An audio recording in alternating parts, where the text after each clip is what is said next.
50, 45, there goes Davis. Oh my God! Davis is going to run it all the way back. Auburn's going to win the football game. Auburn's going to win the football game. He ran the missed field goal back. He ran it back 109 yards. They're not going to keep him off the field tonight. Holy cow! Oh my God! Auburn wins. Auburn has won the Iron Bowl. Auburn has won the Iron Bowl in the most unbelievable fashion you will ever see. Welcome in, everyone, to a brand new edition of the Dream Wager, episode 598. Today is Friday, December 5th, 2025. Now, every day is, I would categorize it as cold, but today was fucking brick. Yo, I got out of the house, bro. That shit was like 14, 15 degrees. That shit was insane. Yeah, when I got in the car this morning, the dash was reading 16 degrees. It was cold all day, people. It was snow flurries throughout the day. Definitely, if you're in the Northeast, this next, I'm gonna say week to 10 days, be prepared because it's gonna be cold. Yeah, gonna be fucking frigid. The wind doesn't help either, so. Got a great episode for you guys. We'll recap last night with the Lions and the boys. We got the rest of week 14 picks, preview, lock, dog, teaser, prop of the week. We'll break down every game up until Sunday Night Football. Conference championship weekend. We got some games going on tonight at Friday. I got some games. I'll tell you my live lines, and then I got some games for Saturday as well. We'll end on the hardwood 7-game slate in the NBA on Saturday, and then I got some college plays for you guys as well. But, kid, Thursday Night Football, outside of the under, handicapped the game pretty well. I know you were on the boys, but good win for the Lions. Essentially eliminates the Cowboys here at 6-6. Game goes way over the total. Jared Goff actually went over the 250, but outside of that, we hit on Jake Ferguson. So we go 1-on-1 on props. We hit there with Detroit -2.5. They ran the ball well. David Montgomery had a good game. You hit on Jahmyr Gibbs. First drive, I think. First drive or first quarter. Drive. Yeah, Jahmyr Gibbs, he had 7 catches for 77 yards. Jamison Williamson had a good game. Ross St. Brown had a good game even with a little injury. Not the best game from George Pickens, and once CD was out, I thought the game was kind of over after that. But, yeah, big win for the Lions at home. Yeah, I think the Lions played like the season was on the line. Defensively, I think Cowboys, besides the 2 turnovers, give the Lions credit for creating those 2 turnovers. Defensively, Dallas was moving the ball. Dak 376 passing. They was able to get 5 sacks on him. That was good. The running game wasn't really hurting them. Javonte Williams only had 67 on the ground. CeeDee Lamb did all his damage in the first half. There, like you said, as soon as he was taking out the game, the Cowboys was kind of handicapped offensively. I like Ryan Flournoy or Flournoy. 9 catches, 115 yards. Jake Ferguson had himself a big game. George Pickens, I'm not going to say he was the main reason why the Cowboys lost, but definitely had his worst game of the season thus far. It looked like he wasn't running his routes to his full potential. I'm not going to say he was out there half-assing it, or some people say shaving points, but definitely wasn't the same George Pickens we saw recently. So I don't know what was up with George. But give credit to the Detroit Lions. They knew their season was on the line. They had to win this game, and they just outplayed the Dallas Cowboys. Give credit to Jared Goff, 309 passing, no turnovers. David Montgomery ran the ball with that nice touchdown, 35-yard rush. It was nice to see, especially he was impactful early on. Amon St. Brown, he was a game-time decision, though. He had a monster game, so shout out to the Detroit Lions in a must-win situation, scoring 44 at home when they needed them the most. Shout out to Detroit Lions. Yeah. You think it's over? The playoff chances for the Dallas Cowboys now essentially at 500. I think their percent to make the playoffs now goes for, I think it was around 30 to now 9% chance, especially in the NFC. Looking at the numbers right now, the Dallas Cowboys to make the playoffs, their playoff probability down. Yeah, I was wrong by 1. It is 8%. And now the Lions are sitting on the bubble in the hunt, 54% chance. Realistically, I don't think they'll be able to make like a wild card seed because I think it's going to be taken by the NFC North or the NFC West. The only shot they have is winning the division. Does the Philadelphia Eagles collapse to end the season? I think not. So, uh, unless the Eagles just flat out fall on their face and lose, 4 out of the last 5 or something like that, I just don't see it happening. So, I think the Cowboy season is over. Hey, at least they got some bright spots. They are 3-1 since the trade deadline. The defense was a bottom 5 defense before the trade deadline. Right now, they're middle of the pack. Last night, they looked like a bottom 5 defense. So, they could work on some things for next year. But unless the Eagles hand the Cowboys the division, it's over. Do you think Detroit wins the division? They got a shot. The Packers look like the better team right now. We just saw the matchup on Thanksgiving. The Bears are the number 1 overall seed in the NFC. Do I think the Bears can sustain that? No, regression is coming for the Bears, and I'll give you the odds right now. Packers are at minus 140, Bears plus 170, Detroit 8-1. Yeah, I think it's going to be a tough task because you need 2 teams to fall. It's not like you're in second place. You're just 2 games back. No, you're 2 games back from the Packers and the Bears. So one team could falter. Yes, can both? No. Yeah. All So right. if Yeah. you're Detroit, you're going to need to outgun either San Francisco or the Green Bay Packers. Because I don't think the Seahawks are going to let up. I don't think the Rams are going to let up. Yeah. No, I don't either. I think it's a tough hill to climb if you're Detroit because, I mean, look who you have left. You have the Rams on the road. They're fighting for a number 1 seed. You got the Steelers who they're fighting for a division. Yeah, they're fighting. Yeah. And then the last 2 weeks, both on the road, back-to-back road spots in Minnesota. JJ McCarthy's no joke. And then you got Caleb Williams as well. 2 Now divisional maybe games. the division. So, yeah, I think it's a tough hill to climb here for the Detroit Lions, but big win. And I think that we covered the game pretty well. 2-1 in props. We also get there with Detroit minus the 3.5. How did you do last night? Yeah, I went on 1-1. I took Gibbs over that hit immediately. I was on the Cowboys plus 3.5. And you questioned me, would you take the over or the under? If I was betting it, I would take the over 54.5. So, I mean, it 2 looked good in the beginning. They were kicking field goals. They were doing long drives, and then they were just kicking field goals. Talking about field goals, I just want to make a statement real quick.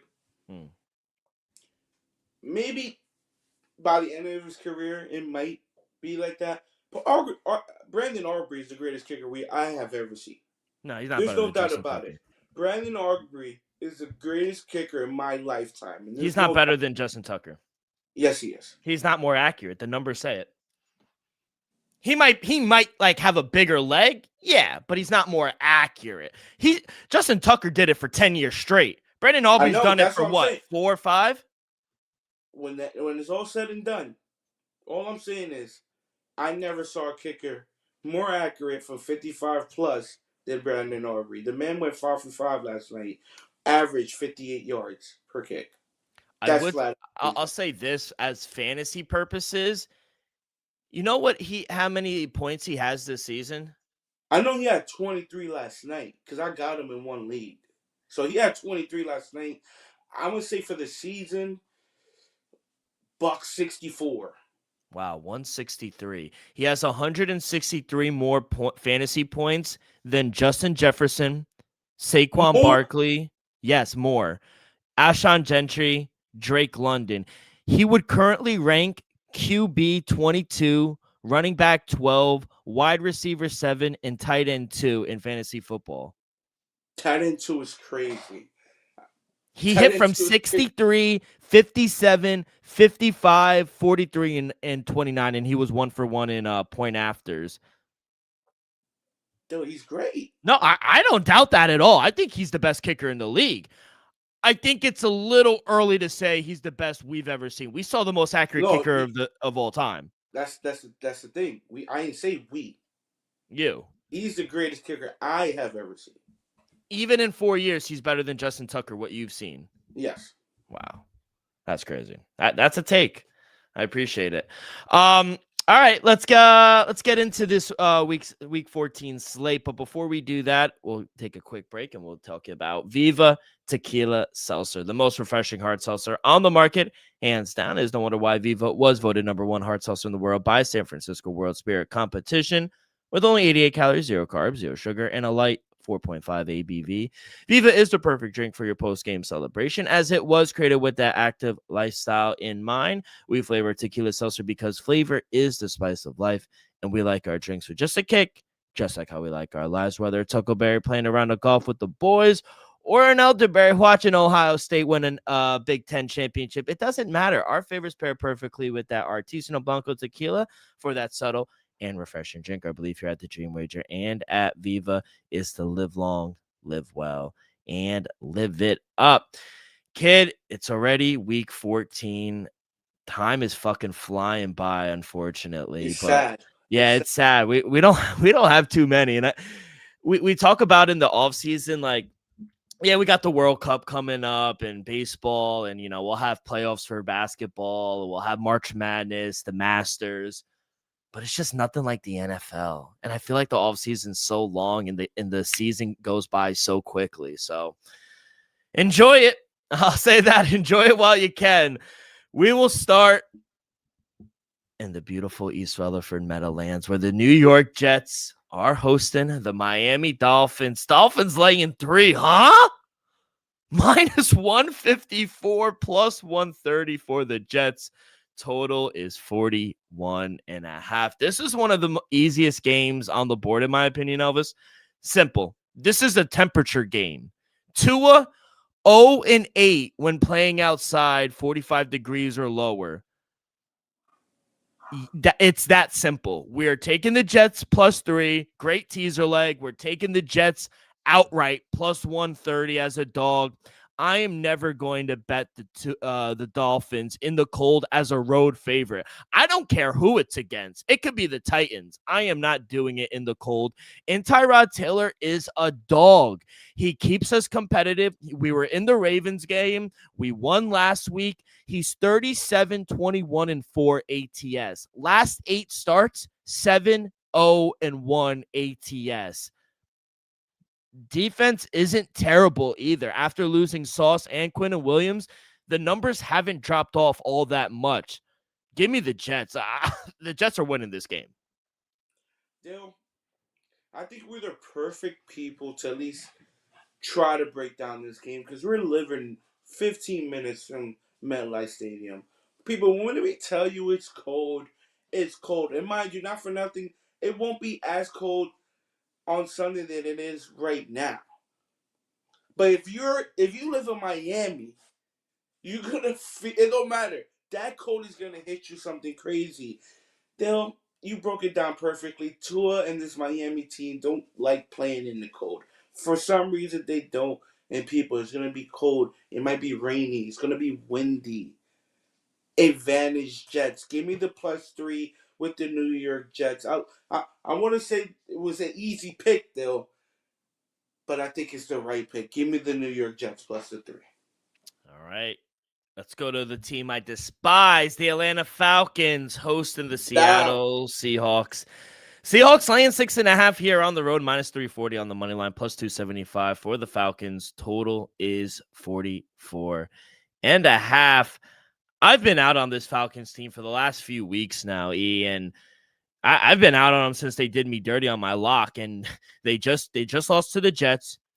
And yeah, Kirk Cousins hasn't been playing terribly, but he's one big hit away from being injured. And no, he is. He's a statue back there. I saw it all day last week. And if he gets hurt, we are going to see Easton Stick. Yeah. Legend. Easton's terrible. And the Seahawks defense has been dominant all season. They have a clear coaching advantage. Raheem Morris is going to get fired this offseason.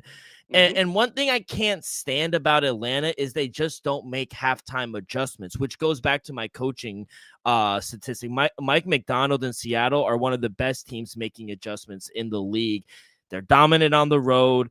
There's no world in which I am taking the Falcons here. I'll lay the 6.5 here. I also think they're a good teaser spot, but yeah, I'll lay the 6.5 here. Yeah, I want to start there. It's a great teaser spot for the Seattle Seahawks. Don't get me wrong, if you're ballsy enough, you could tease Atlanta up. To be honest, I think we saw Atlanta, they play a competitive game, one outright 2 weeks ago. We saw them walk into MetLife, have a lead, but they couldn't beat the Jets. Now, against arguably a top five team, top three if you ask me, the Seattle Seahawks in a dome, they should wash this Atlanta Falcons team. Like you said, Kirk Cousins have been playing. I'm gonna be honest. I think he's playing pretty damn good. Definitely better than what Michael Penix Jr. was doing. So, give me Seattle. I'm gonna lay the 6.5 here on the road. I think Seattle make a statement, especially defensively.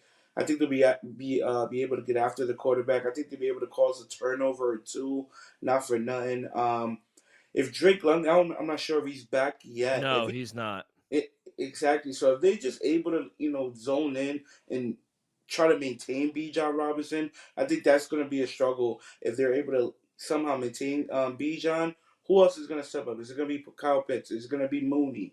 And with Kirk Cousins, let's just be honest, at this stage, I think the defense has got a clear advantage right here. Give me Seattle minus 6.5 on the road.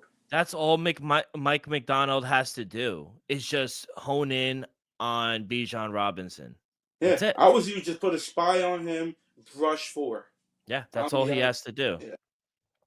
Let's head down south. We'll keep going down south. We'll head to beautiful Florida, where Tampa Bay Buccaneers are hosting the New Orleans Saints. Usually, this is a feisty NFC rivalry game in division, NFC South, but no Marshawn Lattimore, no Mike Evans, so probably won't be as feisty. But Bucks laying 8.5, minus 460, plus 360 for the Saints, total 41.5. Good news, I'll say, though, for Tampa Bay, Jalen McMillan and Mike Evans, they have started to practice. They'll probably be playing next week, Todd Bowles said. So I don't think they'll play this week, but it's a good sign that they're practicing again. Yeah, great sign.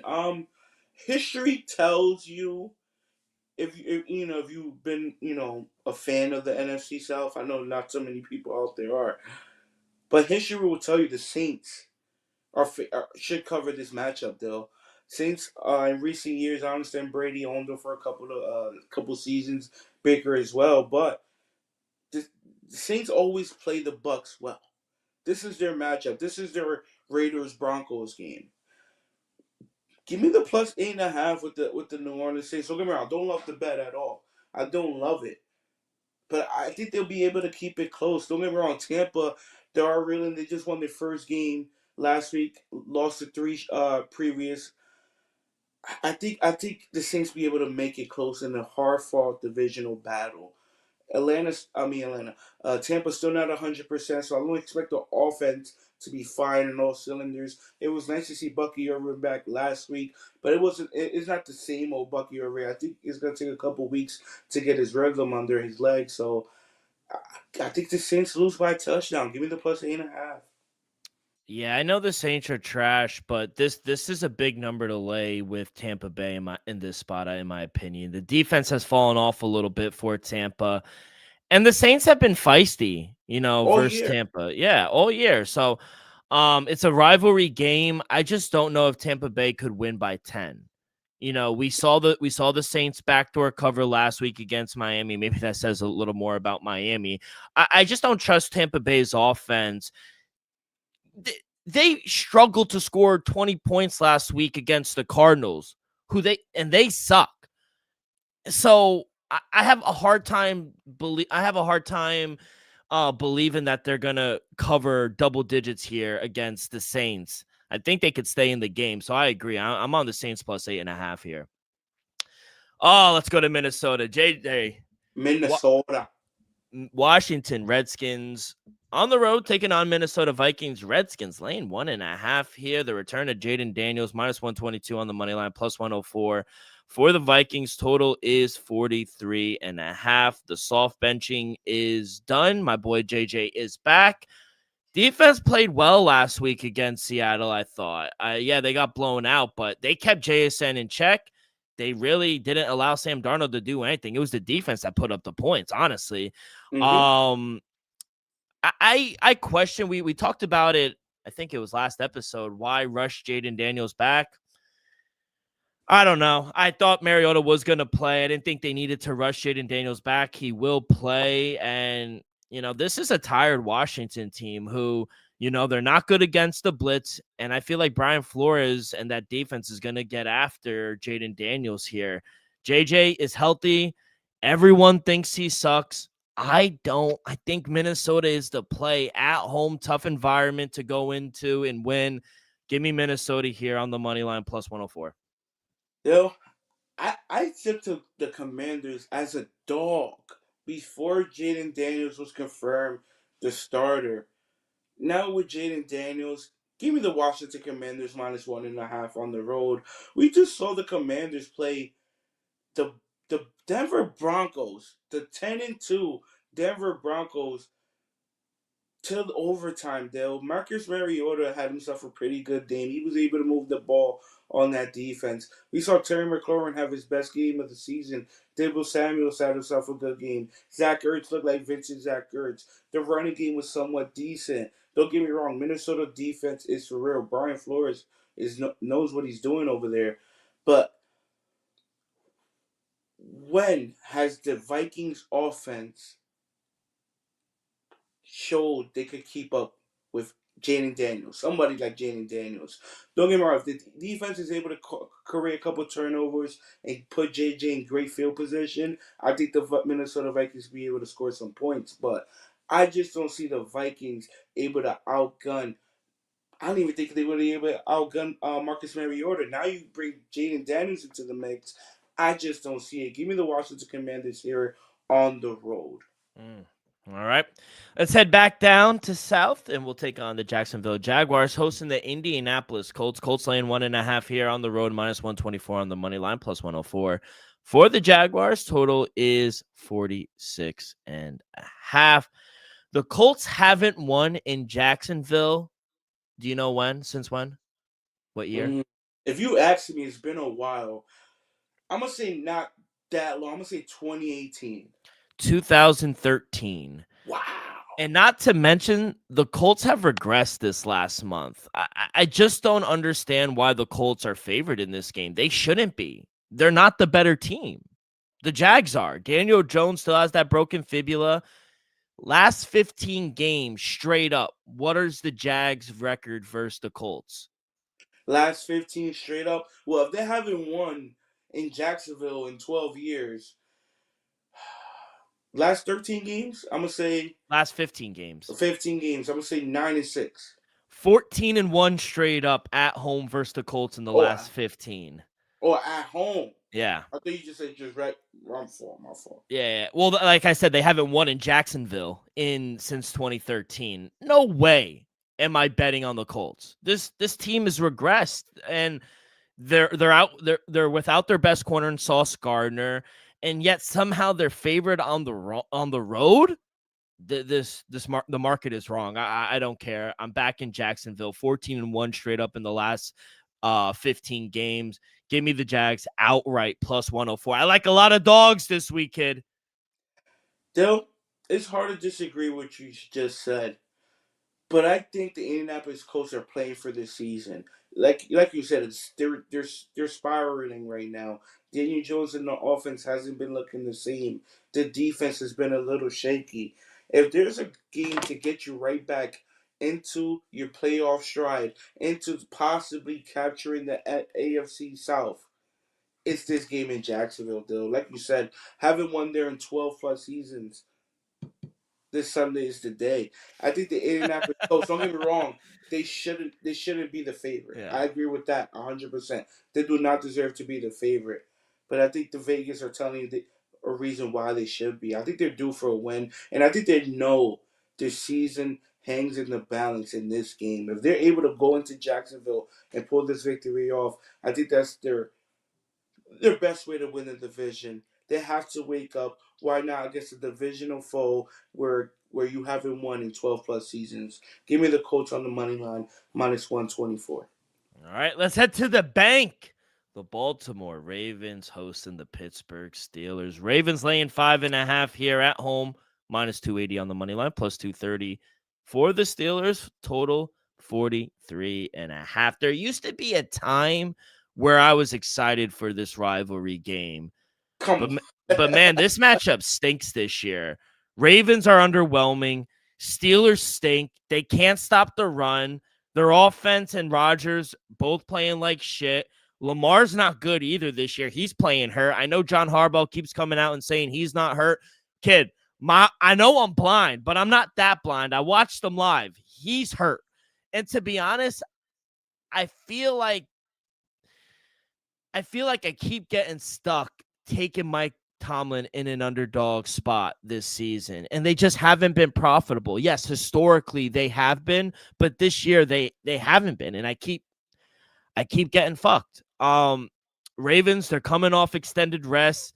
This should be a big Derrick Henry game. They cannot stop the run to Steelers. You have Derrick Henry. Give him the ball 25 times.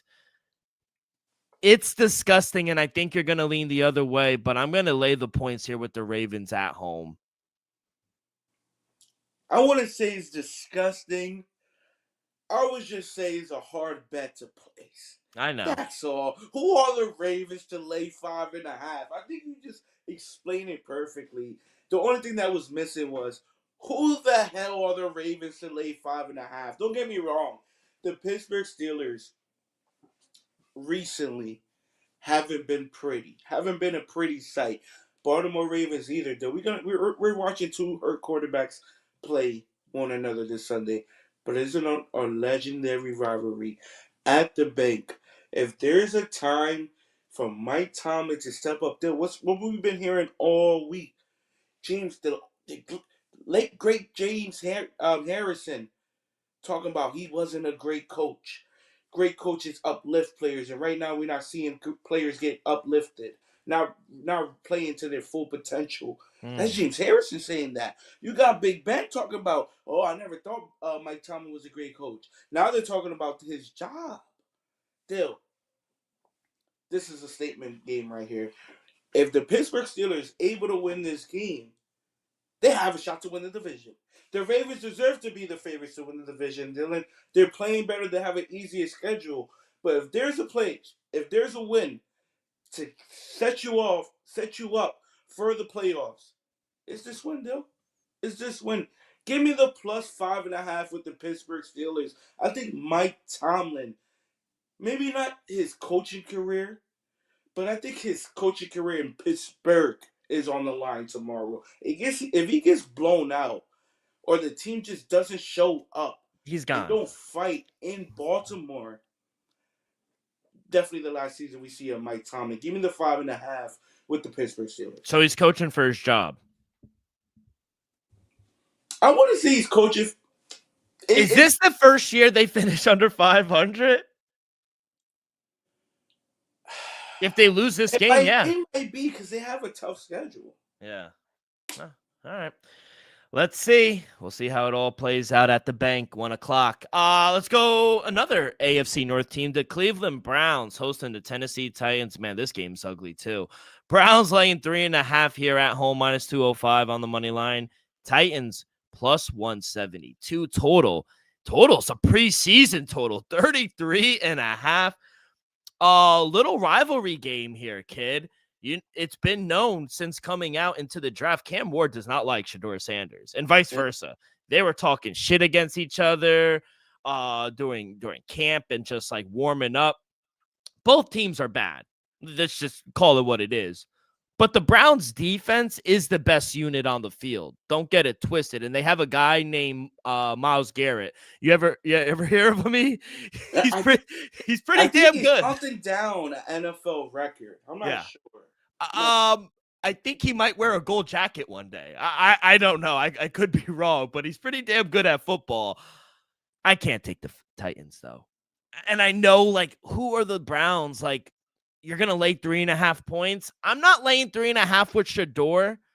I'm laying it with the defense. I think the defense is gonna get after Cam Ward. And I think this is a good spot for two-time Coach of the Year Kevin Stefanski. Give the ball to Quinshawn Junkins, please. He needs to be more involved in the run game. I think the Browns are the better team. Maybe not by a lot, but they have the defense to win the game. Should be ugly game. I'll say 17-6. Under. Yeah, under. You can tell. One thing I can say is this defense is gonna tell the story though. Cam Ward is the most sacked quarterback in football. The Browns have the number one uh, sack leader in football. Browns have a top five defense in all of football. Right now, the Tennessee Titans down Calvin Ridley don't really have an outside threat. They have a bottom five running game. Tony Pollard has been a disaster. The offensive line is not good. Cam Ward holds the ball for too long. The only thing interesting about this matchup is the Cam Ward and Shador rivalry. But realistically, I think we're going to see what we saw last week with Minnesota and Seattle. I wouldn't be surprised to see a strip six, a pick six. I think the defense is going to tell the story here. Hope Shador able to have a good game, and often I hope Cam Ward is able to survive it. I think Myles Garrett 2, maybe 3 sack game. Wouldn't advise it on the regular. But lay the points here with the Cleveland Browns. I think they take care of business. We saw this team show up on the road against the Raiders. I understand it's just the Raiders. We saw them with Dylan Gabriel put up 30 points at home. The offense can work at times, but we know the defense is going to show up. Give me the Browns. All right. Last game in the 1 o'clock window. We'll head up to Orchard Park. Buffalo Bills hosting the Cincinnati Bengals. Bills laying 5.5 here at home, minus 270 on the money line. Joe Burrow and the Bengals plus 220, total 53.5. I'll be honest, kid. This game was hard to pick. But I think I'm gonna take the Bengals and the points. You know, the defense has gotten better as of late. Joe Burrow owns the Bills, and they get back T. Higgins. I think that's big for them. And the Bills, they are looking ahead towards your Patriots next week in a revenge spot. Do you know what Joe Burrow's ATS record is when he's a dog of 3 points or more? How many games? 21. 16-5. 18-3 ATS. Bengals off of an extended week. Joe Burrow covered the Super Bowl. I know it's not part of the cap. I'm just saying people are like, oh, they're going to run away with it. But he covered it. As a dog, Joe Burrow covers games. He's like Tyrod Taylor. Give me the Bengals plus 5.5. Joe Burrow looked good last week. Dill, this wasn't a hard game for me to handicap. Give me the Cincinnati Bengals. Caught the plus 6 earlier. Give me the plus 5.5, Dill. They might be the dog of the week. Cincinnati Bengals with Joe Burrow is flat out the defense I worry. But they have been playing better as late, Dill. We saw the game last week, Dill. The defense was flying. Baltimore couldn't get nothing going. I understand the Baltimore. Dylan's saying Lamar's hurt. I'm going to take Dylan's word for it. But Dill, the Cincinnati defense looked okay in the first half against my Patriots. They looked amazing last week against the Baltimore Ravens. Now with T. Higgins back, Jamar Chase, no doubt. Not for nothing, though. Don't look too fast. Chase Brown quietly is having this great second half of the season. I think offensively, right now, I think Cincinnati's is just going to be a tough task for any defense to handle.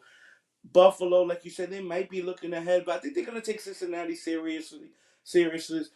I just don't understand how they're laying 5.5. Give me the plus 5.5 here, and I think Cincinnati are live dogs. All right, let's head to the 4 o'clock window, and we will head to Las Vegas, where the Raiders are hosting the Denver Broncos. Broncos laying 7.5 here on the road, minus 390 on the money line, plus 7.5 for the Raiders, plus 310. Total is 40.5. Raiders are the worst team in the league. Them or the Titans. They are so bad. And yes, this is a big number. And usually I don't want to lay points with Bo Nix right now. But Geno Smith against this defense, it's going to be bad. Denver's going to have the home crowd. Raiders don't have a home crowd advantage. And Raiders' offensive line is banged up. Can Brock Bowers be a superhero and do it all? I don't think so. And why doesn't Pete Carroll give Aiden O'Connell a shot at this point? He's better than Geno Smith, in my opinion. So this is a complete fade. I fade the Titans every week. I continue to fade the Raiders. I feel like the Broncos are due to blow out a bad team here. I can't take Vegas. I'm gonna lay the 8.5 here with the Broncos.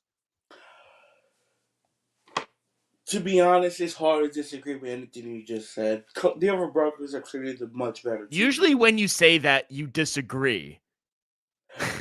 The Denver Broncos are clearly the much better team here, and it's not even close. I think Pete Carroll and Sean Payton are two legendary head coaches. Geno Smith right now is just he's having a horrible season. Let's just be frank here. But the reason why I'll be taking the plus 8.5 with the Las Vegas Raiders, that we just saw this matchup a little under a month ago on November 6th. Do you remember the final score of that game? I believe it was a Thursday night game at Denver. It was 10-7. Mm-hmm. One of the worst games of the season I saw. Denver couldn't do much offensively against that defense, against the Raiders. Geno Smith, shockingly, don't get me wrong, didn't play well. He hasn't played well all season, and the game was nip and tuck. If he's able to not turn the ball over multiple times, he could do it once. That's cool. If he doesn't turn the ball over multiple times, I think they're live for the coverage. They have no chance of winning the game. Let's just make that clear. But give me the plus 8.5 with the Raiders. They covered the 9.5 less than a month ago on the road. I think they'll be able to at least lose by a touchdown this time around in Las Vegas. Give me the 8.5 with the Raiders. Call me crazy. Yeah, no, that's one of your most craziest plays. That and the Redskins this week. Hey, you said you like the dogs, though, and I'm over here barking. Yeah, but the Raiders are bad. The Raiders are bad. I agree with you. I'm just going by what I saw a month ago. Is it fair to say Aiden O'Connell deserves a shot? At some point. From what we saw on November 6th, I can make the case. If Aiden O'Connell makes the start, they're live dogs. Oh, I agree. That is what I'm saying. The Broncos scored 10 points on that defense at home. That's a fact. I'm surprised I'm saying that. They beat the Raiders 10-7 at Denver. Yeah. That's not good. No. So, do I expect the Raiders to show up and possibly spoil the number 1 seed and home field advantage for the Denver Broncos? They have nothing to play for but to be spoilers against a divisional foe. Give me the Raiders. All right. Game of the week in Green Bay. The Packers hosting the Chicago Bears. Packers laying 6.5. Crazy number. Minus 330 on the money line. Plus 265 for the Bears. Total 44.5.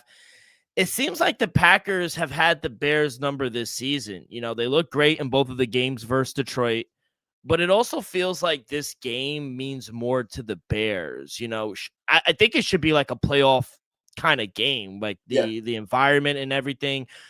And regardless of what people think about the Bears, I don't like them, but I feel like it's too many points. They find ways to win. They're extremely competitive. Maybe a letdown spot after Ben Johnson took off his shirt. My worry is that the public is all over the Bears. And you know how I feel about that. I don't like when everyone in their mother is on a side. That scares me. The gambling instinct in me scares me off of that. But I just don't think the Packers should be a 6-point favorite right now versus the Bears. I get it. Being home, they give you 1 to 2 points. I think that's fair. But in a neutral field, you're telling me the Packers would be a 4-point favorite? I just don't think so right now. They're literally the number 1 seed. I think it's too many points. Give me the Bears plus 6.5. Wow, I'm kind of surprised you said all that, Dill. But I agree with you 100%. Don't get me wrong. I think the Packers they hit their stride last week. We saw the Packers and Jordan Love in that offense played. I think one of their best games offensively last week against Detroit in Detroit, and then defensively, till they did. Besides maybe 1 or 2 games, they've been basically a top 10 defense throughout the year. But I agree with you. I think 6.5 points is too much. Don't get me wrong.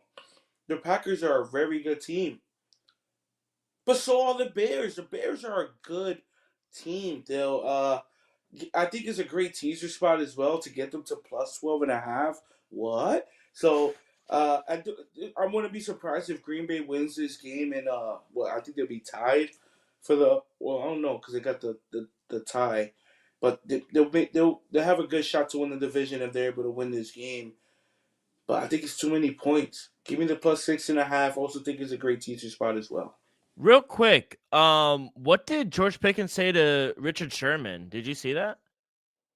No, but I saw the thing. Well, I saw Richard Sherman. Did you see Richard Sherman comments after?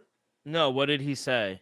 So basically, he exposed them after the game, like in the post game. He Yeah. showed all the like I said, the half-assed routes that he played, and he basically said, if you want to be, considered the best wide receiver in football, one of them, or get paid 30-40 million dollars as a top dog receiver, you can't be putting up games like this. You can't be putting up films like this. And we saw it on the big stage tonight in a must-win game. You simply just didn't show up for your team.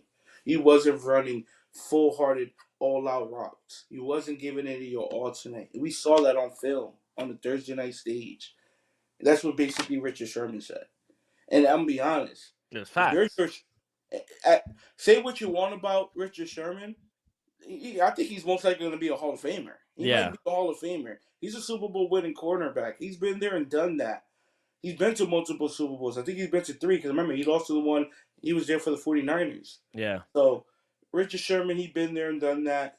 You got to respect at least what he says. And honestly, you might not like it. Not a lot of people like what Richard Sherman was on or off the field, but you got to at least respect it because he was an all-time great player. You know what it is? I think a lot of these younger cats, it's constructive criticism.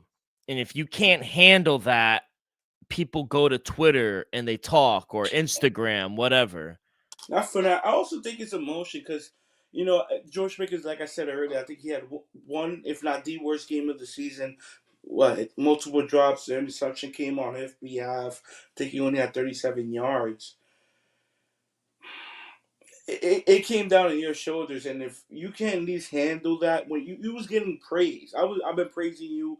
We took you over multiple times on the show. You've been getting talked about as a top 3 wide receiver this season, and now when you didn't show up on the biggest stage, I think you at least deserve some criticism. 100%. And You've if been you getting can't take praise. that, Yeah, that's you've been getting praise for 12 weeks, 13 weeks. You finally have a bad game. Guess what? We're gonna knock you for it because when your team needed you the most, you simply didn't show up. I agree. Last game in the 4:00 window. We'll head out to the desert. Arizona Cardinals hosting the Los Angeles Rams. Rams laying 8.5 here on the road, minus 430 on the money line, plus 340 for the Cardinals. Total is 47.5. Rams on a back-to-back road spot here. And I just believe the Rams, they're gonna roll the Cardinals here, coming off that last loss last week versus the Panthers. And historically, the Rams have owned the Cardinals. Rams have no problem moving the ball against this bad defense in Arizona. I don't think they have anyone that could guard Puka Nacua or Devontae Adams. Sean McVay, 12, 4-1 ATS versus the Cardinals, the most profitable team he's gone against in his career as a head coach for the Rams. And the Rams need this one. They're not going to take their foot off the gas. They're fighting for a number 1 seed. So I think they need this game. I think they win by double digits. I'll lay the 8.5 here with the Rams. Yeah, coming off a loss, a tough loss, being a 9.5 point favorite in Carolina. Now you facing another divisional opponent. Don't get me wrong, I would not want to be laying 8.5 here with the Rams on the road. But coming off a tough loss like last week, I think they're going to show up this week. I think Sean McVay, Matthew Stafford having his worst game of the season. He only had 2 interceptions coming into the game. He had 2 in the game against Carolina. I think Matthew Stafford balls. I think Puka Nacua has another good game. Devontae Adams might be live for an anytime touchdown as well. So give me the Rams. I'm all over the Rams. Yeah, I also think they're a great teaser spot. So give me the Rams. Also like them in the tease. All right. Sunday night football. Let's head to Arrowhead. Should be a good one. The Kansas City Chiefs laying 3.5 here at home. Minus 186 on the money line. Plus 156 for the Texans. Total is 41.5. This is a great matchup, I think, for Sunday night football. Chiefs do have extended rest coming into this game, playing on Thanksgiving. This Texans defense is good, man. They are really good. And Elvis, I really wanted to find a way to take Houston here, but on the road in Arrowhead, I think we have to lay the points here with the Chiefs. I don't trust CJ Stroud going on the road and beating Kansas City. I can't fade Kansas City here at home. I just can't do it. There's a part of me that still believes this team can make a run. Good luck, because I think you're going to take Houston. I'm going to be on Kansas City at home. Dill, I'm kind of surprised by that because Houston has been, especially their defense has been one of the hottest defenses on all of football. Don't get me wrong, we saw Kansas City win last week when they needed to win. But I got faith in this Houston team right now, Dill. Something about them catches my eye. I could be wrong. I could be wrong, but I think they're destined to make a playoff push. And guess what? Guess which team is in the hunt that's right ahead of them to possibly stop them from making that playoff push? It's the Kansas City Chiefs here, Dill. Right now the Chiefs are 10th seed, 6-6. The Houston Texans 7-5. Yeah. They able to win this game. Bye Kansas City Chiefs. I think it'll be a tough task to win the game, but give me the plus 3.5 with the Houston Texans. I think they're playing a little better ball right now. If CJ Stroud and that offense is able to put up some points in Kansas City, I think the defense is going to do enough to hold it down. Give me the plus 3.5 with the Houston Texans. You trust CJ Stroud? We'll see how that goes. I didn't say I trust CJ Stroud. The defense, I feel you. The defense. The defense was playing at a very high. I agree. We'll see. Should be a really good game, though. Time for our lock, dog, teaser, and prop of the week. We will start with the lock, and I am going to lock up the Seattle Seahawks here. I am fading the Atlanta Falcons. They are not good. They have a clear coaching advantage here with Mike McDonald. They make the adjustments. I don't think Kirk Cousins, he's a statue back there. I think the defense is going to be able to turn him over here. They make adjustments, and Sam Darnold's going to ball. I don't think they'll be able to keep in check JSN. He had a slow game last week against Minnesota. I think this is a good bounce back spot for him. I'll lay the 6.5 here as my lock for Seattle. My lock of the week, give me the plus 5.5. I caught the plus 6, but give me the 5.5 with the Cincinnati Bengals. I think they'll be able to make things close, if not win outright. I'm going to say worst case scenario, 27-24. They lose by 3. Give me the 5.5 as the lock of the week with the Cincinnati Bengals. Dog of the week, I am taking, how easy is this? Oh, you know what? I messed up because I wrote on my notes Seattle was my lock of the week minus 6.5, but I actually crossed it out and I wrote my lock is the Jaguars. So let me rephrase that. Jaguars plus 104 is my lock. I mean, wait. It should Yeah. be a dog. No. Now we're talking about your dog. No. I got all plus money. So scratch that from the record. Scratch it. Forget. Put in your brain that I didn't even say Seahawks. Please remove it from your brain. I didn't say it. It's scratched from the record. Jaguars money line is my dog. 14-1. You even said it. Lock. My lock. Your lock. Colts haven't won in Jacksonville in over 10 years. About to be about 12 years now, since 2013, 14-1 straight up. They've regressed. Jaguars are playing good football now. Why is no one talking about my boy Liam Cohen? Disrespectful. 14-1, it's too good of odds. Jaguars should be the favorite here. I'll take them at home plus 104 as my lock. Scratch that from the record. No Seahawks. Jets plus 130 as my dog. I mean, this is just a temperature game. Like I said, 0-8 when playing outside. And yes, it's not going to be too cold, but 38 low of 28. Kids from Miami, that's freezing for them. And Tyrod Taylor is a dog. He's competitive. 7-0-1 ATS in the last 8 games. The defense is going to keep us in games. And let's not forget, we should have beat the Dolphins down in Miami earlier in the week, earlier in the season. So we were competitive. Give me the Jets plus 130 as the dog. Back-to-back week dogs. I love it, Dill. I tell you what, my dog, it was a little tough to come on, but I just had to hit the nail, though. I just had to come down on it. Give me the Cincinnati Bengals plus 235 on the money line. Oh, so you're locking them up and they're your dog? I have said what I said, and I have spoken, Dill. Give me the Cincinnati Bengals plus 235 on the money line. The New England Patriots will be crowned AFC champs on their bye week. Give me the Bengals plus 235 on the money line. Joe Burrow, remember, what we used to call Joe Burrow? Wait, damn, what we used to call Smooth or what is it? Burr. Ice Joe or Ice Joe, right? Something like that. It's gonna be Joe Cool. Joe Cool. Yeah. It's gonna be cold in Buffalo. Joey Cool is gonna slide right through. Double dipping. I haven't seen that in a while. Locking them up all year, Joe. Yeah, haven't locked them up and taken him as a dog. I appreciate it. All right. 3-leg teaser plus 140. I'm going to tease the Rams down from 8.5 to down 2.5 against the Raiders. I'm going to tease the Seahawks since I'm not locking them up. I'm going to tease them down from 6.5 to 0.5. And I'm going to tease the Broncos down from 7.5 to 1.5. So Rams minus 2.5, Seahawks minus 0.5, Broncos minus 1.5, plus 143 legger. Dill, I wanted to go with the 2-leg, and I'm going to say it for the record.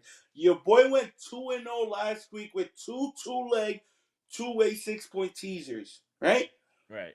I'm going to go back to the 3-leg. If it don't hit, I'm staying with the 2-leg for the remainder of the year because the show is about giving out winners, right?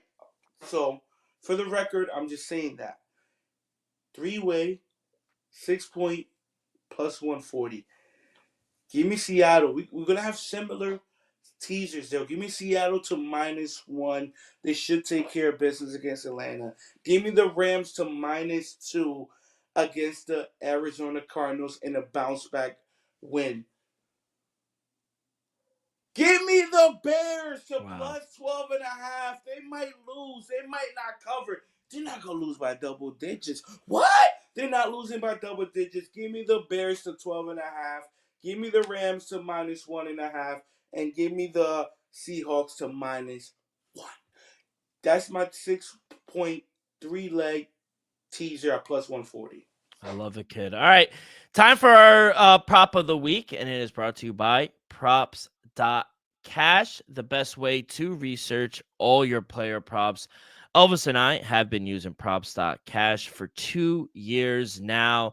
and it's helped us gain an edge in several player prop markets on the web or in the Props.Cash app. You'll get quick visual data on player trends, matchup history, and recent performance across every major sport. Clean, reliable stats that make it easy to spot value.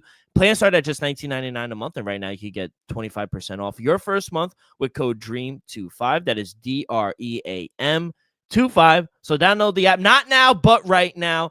Sign up with the monthly subscription. Use code DREAM25, and you'll be paying just $14.99 your first month. Level up your research today at Props.Cash. Kid, we hit it on the head for Thursday night. You hit with Jahmyr Gibbs on the first drive, mind you. We get there with Ferguson as well. What are we doing here for week 14 prop of the week? To be honest, the number I was able to get was flat out disrespectful. I had to do a double take, and that's the number, people. I understand he's coming out of a concussion. I understand it's a tough matchup in Buffalo.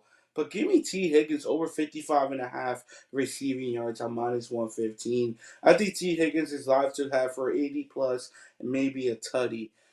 Joe Burrow is back. T. Higgins is back. Most of the attention is going to be on the best receiver in football, and Jamar Chase, in my opinion.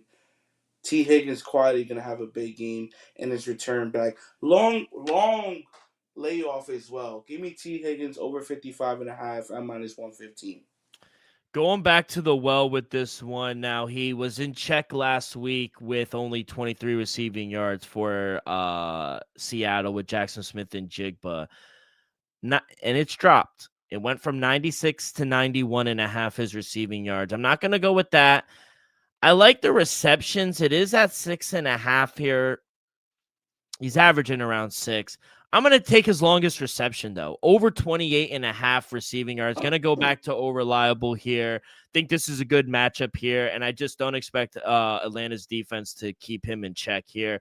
He's averaging his longest reception. He's averaging 39 yards per catch on his longest route. And Atlanta, 24th in the league in guarding receivers. They are not good in the secondary. I think Aiden Mitchell had over 100 yards. What do you think JSN is going to do at a wide receiver one university? What do you think? So, yeah, JSN over 28.5 longest reception, kid. We're both going receivers. Yeah, I like it, though. Not for nothing. I remember you was in that prop when it was at 25.5. It was disrespectful. Yeah. And Yeah. now, So I love yeah, that. Mark went And I it up think a little T. bit. Higgins, anything under realistically 65-ish is Mm-hmm. disrespectful. T. Higgins is a top 20 wide receiver, and no doubt in my mind. Conference championship weekend. We got some games going on tonight. James Madison's leading Troy 10-7. Kennesaw State is beating Jacksonville State 7-0. UNLV and Boise State just got underway, and Tulane and North Texas just got underway. Do you have any action here tonight on a Friday? Yeah, I took Tulane plus 114 on the money Nice. line. That's the only game I wanted to touch on tonight. You know me, don't want to double, but I wanted some action Yeah. throughout conference championship weekend. So a little action. Give me Tulane live dog. You know. Yeah, I took Tulane as well on the money line. I got him at plus 114. So yeah, I like Tulane, the green wave. I know the coach took the Florida job, but he's coaching Tulane through here, and if they win, they might have a legit shot at the playoffs. We'll see how Saturday goes, but yeah, I'm on Tulane here. I also took Jacksonville State plus 2.5. They are down 7-0 right now, second quarter, so we'll see how the game winds up going on. But let's get to Saturday. Any bets you got here for championship weekend? Yeah, I got one, and I think we all know the game. Everybody's gonna be well. You should be watching. Indiana taking on the Ohio State, possibly national championship preview. I doubt it, but there's a chance. There's a chance still, right? I thought long and hard about this, and then I was like, you know what? Just off competition alone, even though both these schools had a, let's just say, a weakish schedule. Give me Ohio State. I'm gonna lay the 4 here. I think Ohio State is just right now the best team in the country. Indiana, give them credit, had himself a hell of a season, hell of a run, and I do think they're live in the playoffs. But this is Ohio State we're talking about here. Give me Thank the you. Buckeyes minus the 4. The Ohio State. So yeah, I agree. we'll get to that game in a sec. I'm gonna go down like Western Michigan here, -1, and it might be my favorite play actually on Saturday. Western Michigan 1.5 against a backup quarterback of Miami, Ohio. Do not like that spot for them. BYU and Texas. Even if Texas loses, they're still in. BYU needs to win. 12.5 is a lot. I have a soft spot for BYU. I mean, they're 11-1. The only loss has been to the Red Raiders. I'm gonna take the points, but Texas Tech could blow them out. They could. They already blew them out one time, so I'm gonna take BYU here cautiously. Alabama, Georgia. I'm surprised you're not touching your team. You I better am watch touching it. it. I am touching. I got ahead of myself. I should have mentioned it. Georgia -2.5. Go Dogs. -124 on the money line. Revenge spot here. Alabama. They already beat this team. I just think Georgia's playing better football right now. Kirby Smart is the best coach in college football outside of Ryan Day. And I just think Georgia's playing better football right now. And I think Ty Simpson, think he's gonna turn the ball over here. So I'm gonna take the Bulldogs here, kid. You taking Alabama? Give me Alabama +115 on the money line. If we beat them once, we could beat them twice. Don't get me wrong, Georgia has been playing better of late. But I think this game is going to come down to quarterback play. And there's no doubt in my Yeah. mind Alabama has the better quarterback. So both defenses are going to do what they do. Is Georgia and Alabama. We know the running game is going to do what we know what they're going to do. Is Georgia and Alabama. Which quarterback is going to outplay each other? Give me Alabama. All right. And then we got a few games left. The ACC Championship Saturday night, Duke and Virginia. Duke +3.5, Virginia -3.5. I'm going to take Duke +4.5. I got it at +4.5. I think they're live on the money line. I just think the market doesn't like Duke, but I think they have some good players, and I'm rooting for anarchy if I'm being honest. So I'm gonna take Duke here plus the points, and then last game, Lucas Oil Stadium, Ohio State, Indiana. Kurt Signetti said Google him, right? And the last time he said that against us, you got your ass beat. Don't say it again. We have 4 first-round picks on the defense. Heisman candidate, 2 of them on the offense. We got talent across the board. I just think it's going to be too much. Regardless of who loses, I think they'll still get a top 4 seed in a bye. But I just think Ohio State wants it a little more. They want to complete the perfect season and go back to back. I'm going to take Ohio State here -4.5. I like the -2.5 in the first half as well. But go Bucks. I'm Julian saying it's gonna the Heisman's gonna come down to Saturday night. Fernando Mendoza in Indiana taking on Julian Sayin and Ohio State. Whoever has the better game is gonna go on and win the Heisman, in my opinion. So big game for Julian Sayin. And then kid, next week we got Army Navy. Ooh, can't wait. Under. Right. It's 38.5 right now. So we'll see how the That's line high. moves. That's high. Yeah, it is actually high. Next year, kid, we going. It's at MetLife next year. Should be. Yeah, we gotta go. We got it. It's on my bucket list. I have to go to one of those games. All right, kid, let's end it in the association. By the way, Knicks are playing Utah. Knicks opened up the game 23-0. And we lost to Utah last night. It is what it is. Take season. Yo, you better get Boozer's son. I hope He's nice. We the NBA draft is actually pretty good next year, so I hope as a Nets fan we have a top 3 pick, and we should land ourselves a talented player. Right now, you're 5. You're projected to pick a small forward out of Tennessee, Nate Emmett. He's averaging 22 and 9. Okay, but we should end up with the first or second overall pick. Don't get me wrong. Tomorrow, 5 o'clock start. Pelicans taking on the Brooklyn Nets. Probably lay the 2 with the Brooklyn Nets. I think we bounce back here. Give me the Nets at home. I'm gonna lay the 2 here. Atlanta. Don't get me wrong. Atlanta should take care of business. I don't want to lay the 7.5 here on the road. If anything, put them in a teaser spot. The Bucks dealing with a ton of with Giannis injury.